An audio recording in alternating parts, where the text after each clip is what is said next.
Vamos então resolver a tarefa número 14 da página 30 e nesta tarefa vamos ver a área de uma figura composta por semicírculos. Considera a figura formada por três semicircunferência, P1, P2 e P3. E de raios 4, 2 e 8 metros, respectivamente. Vamos então responder a cada uma destas questões. Na linha A, pretendemos saber qual é o perímetro desta figura, isto é, qual é o comprimento desta linha, aqui, toda, que eu estou aqui a percorrer. Vamos então analisar. Vamos ver a semicircunferência P1, que é esta em azul. Qual é o comprimento desta linha? Será o semiperímetro desta circunferência de raio igual a 4. Se fosse a circunferência toda, seria 2πr. Como é metade da circunferência, é 2πr dividido por 2, ou seja, πr. Como o raio é igual a 4, teremos então que o perímetro desta primeira linha é 4π. A segunda semicircunferência, de raio igual a 2, o perímetro é exatamente igual a π vezes raio índice 2. Neste caso será π vezes 2, ou seja, 2π. No caso da terceira semicircunferência, de raio igual a 8, nós teremos então o perímetro igual a 8π. E finalmente está a faltar então esta linha rosa, esta linha de comprimento L. Este comprimento L é igual a quê? É igual a este comprimento total, que é o raio igual a 8, o raio da semicircunferência 3, menos este comprimento aqui entre E e C, ou seja, 2 vezes o raio igual a 2. Então temos L é igual a R3 menos o diâmetro 2, ou seja, R3 é igual a 8 e diâmetro 2 é igual a 2 vezes o raio R2, ou seja, 2 vezes 2. Fica então 8 menos 4 é igual a 4 metros. Sabendo então os comprimentos parcelares, podemos calcular o comprimento total. Reparemos que aqui temos uma adição de parcelas em que 3 delas têm uma parte comum, que é o π, e que nós não substituímos pelo valor que seria 3,14. Podemos apresentar o resultado desta forma. Então fica 4 mais 2, 6, 6 e 8, 14π, ou seja, 14 vezes π, mais 4. E podemos apresentar o resultado desta forma. Se quiséssemos saber o valor exato, teríamos que substituir o π por 3,14, ou por número de casas decimais que seriam necessárias ter em conta para apresentar o resultado solicitado, e ficaria então 14 vezes 3,14 mais 4. Podemos, no entanto, apresentar o resultado desta forma, 14π mais 4. Na linha B, diz assim, se um jardim apresentasse esta forma, qual seria um número mínimo, ou seja, um número inteiro de metros de rede, que seria necessário comprar para o vedar? Ora, nós vimos que o nosso perímetro é igual a quê? É 14π mais 4. Substituindo então o nosso valor π por 3,14, fica então 14 vezes 3,14 mais 4, isto vai dar 47,96 metros. Qual é o inteiro anterior a este número, 47,96? É 47, não é assim? E qual é o inteiro posterior? É 48. Então, no nosso caso, o que nos interessa é o inteiro imediatamente superior a 47,96, ou seja, 48 metros.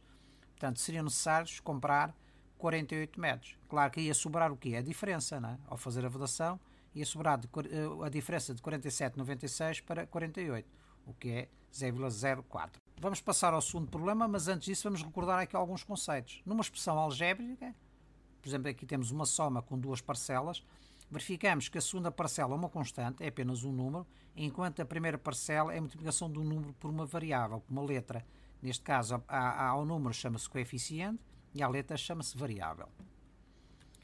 Então, a nossa segunda questão é a seguinte: sabendo que as propriedades das operações e as regras de cálculo em Q, conjuntos de números racionais, se mantêm válidas para os números reais, calcula o valor das seguintes expressões numéricas e identifica as propriedades usadas. O que nós queremos calcular é a soma de 3π mais 5π. Como nós já vimos, 3π e 5π são constantes, são números, não é? A letra π tem um determinado valor, mas que tem partes semelhantes. Qual é a parte semelhante? A parte semelhante é π.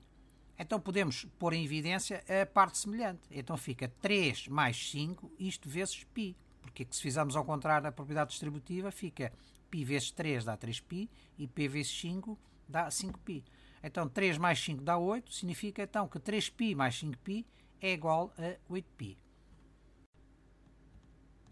Na linha B, temos 4 raiz de 2 menos 7 raiz de 2. 4 raiz de 2 e 7 raiz de 2 são constantes, mas que têm partes semelhantes. Qual é a parte semelhante? É a raiz de 2.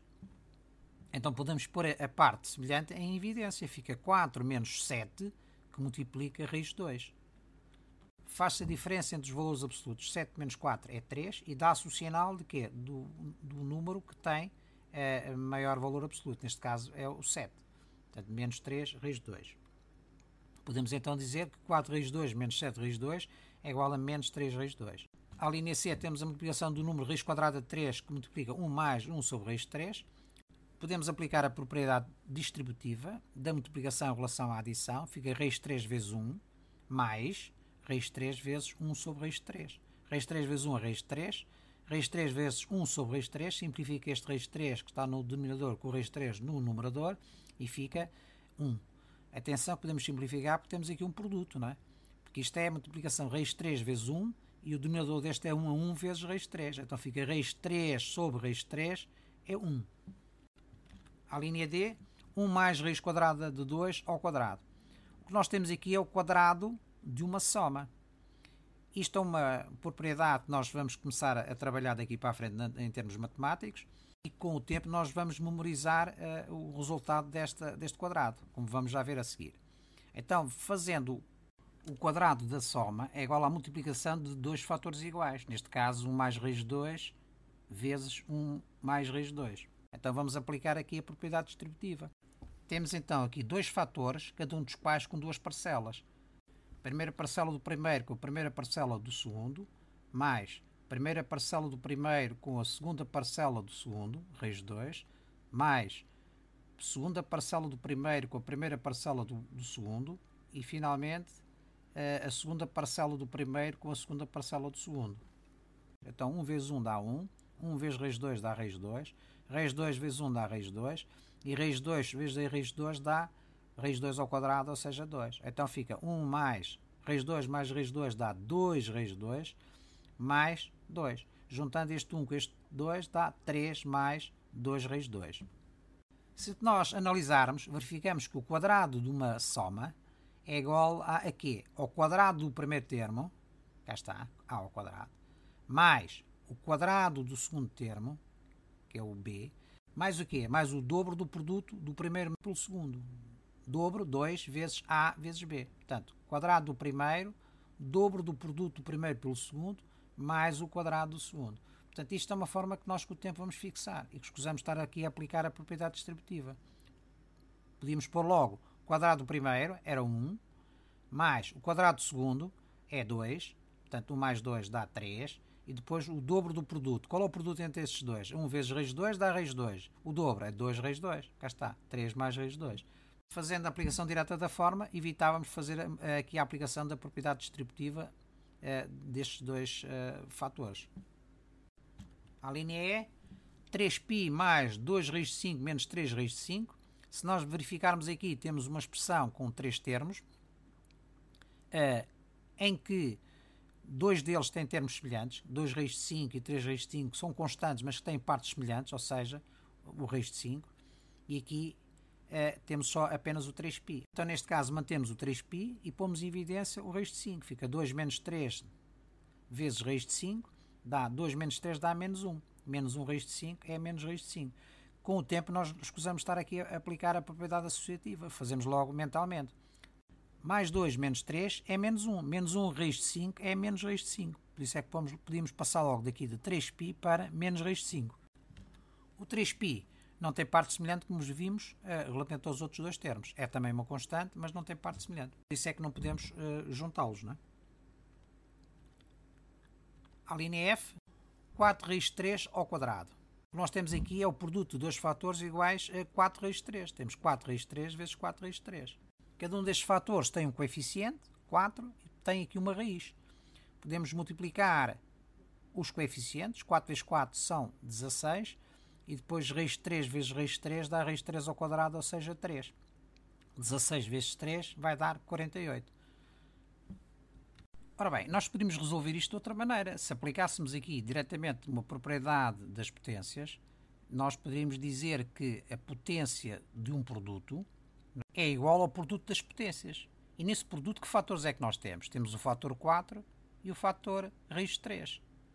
E como é que apareceriam esses fatores? Apareceriam como 4 ao quadrado vezes raiz de 3 ao quadrado. Isto é, este expoente iria influenciar cada um desses fatores. Então podemos dizer que 4 raiz de 3 ao quadrado é igual a 4 ao quadrado vezes raiz de 3 ao quadrado. 4 ao quadrado é 16, raiz de 3 ao quadrado é 3, 16 vezes 3 é 48. Isto é, dá o mesmo resultado. Portanto, 4 raiz de 3 ao quadrado é exatamente igual a 48.